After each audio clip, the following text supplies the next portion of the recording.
안녕하세요. 밀리터리 미니어처 매니아 3M입니다. 화염병을 만들고 도와달라. 우크라이나 질렌스키 대통령이 국민에게 호소한 말입니다.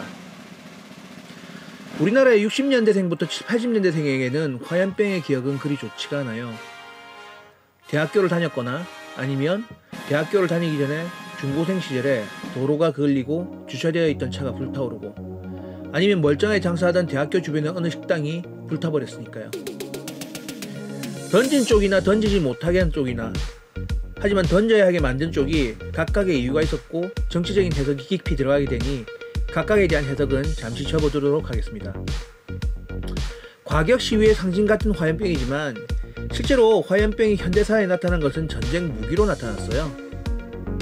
핀란드와 소련의 겨울전쟁, 독일과 소련의 공방전에서 사용됐습니다. 핀란드와 소련의 겨울전쟁에서는 핀란드가, 2차 대전의 독일과 소련의 공방전에서는 소련이 사용했죠.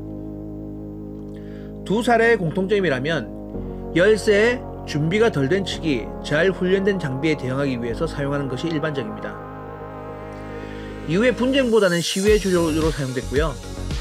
대부분 화염병이 사용된 시위도 진압도 강경하고 수류탄과 강경 진압이 발생하는 경우가 대부분이죠.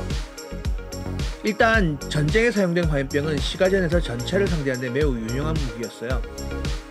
2차 세계대전에서는 대인용 무기는 적잖이 풀린 상태라 소총이나 권총, 기관단총으로 보병을 제압하기는 어렵지 않았어요. 하지만 본격적인 기갑전력이 전황을 저우한 첫 번째 전쟁에서 기갑전력이 없는 상태의 보병이 완벽하게 무장된 기갑군을 제압하기는 불가능에 가까웠죠. 특히 독소전쟁 초기에 전선을 쇄도하는 독일군 전차에 대해서 소련군은 거의 대응할 방법이 없었어요. 그런데 이런 무적의 독일 전차도 약점이 있었는데 바로 마이바흐의 가솔린 엔진이었습니다. 나름 뛰어난 성능의 신뢰성도 높은 구조였지만 가솔린 엔진 덕에 연비가 엉망이었고 더 큰 문제는 과열이나 낮은 인화점으로 인해서 연료가 쉽게 타오른다는 결정적인 문제가 있었던 거죠.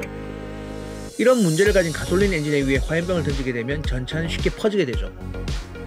물론 화염병을 만든 건 궁여지책이었고 이런 상황을 가정하고 만든 것은 아니었습니다만 나름 독일군 전차를 저지하기에는 꽤 성공적인 방법이었어요. 향후에 전쟁의 방향이 바뀌어서 T-34가 독일군의 주력 전차 4호 전차를 압도하기 시작한 시점에서 독일군은 소련군과 다르게 화염병이 아닌 판저파우스를 사용했었어요. 일단 독일이 소련보다 무기체계에 앞서 있기도 했지만 소련 전차는 디젤 엔진이어서 독일 전차보다는 화염병에는 강했던 게 그 이유죠.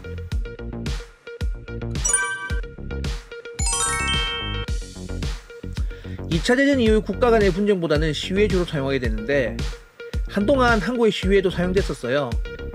2000년대 초반 이후에는 거의 자취를 감췄었죠. 하지만 아직도 중동이나 여러 지역에서 시위에 사용되는 걸 볼 수 있어요.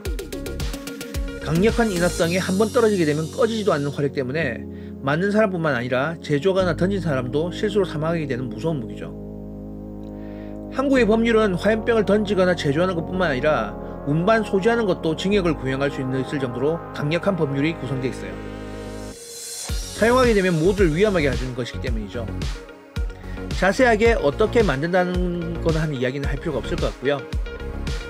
화염병을 만든 역사를 보면 만들어낸 쪽은 언제나 수세에 몰리거나 목숨이 위협하거나 악이 받친 상황에서 만드는 게 일반적이에요.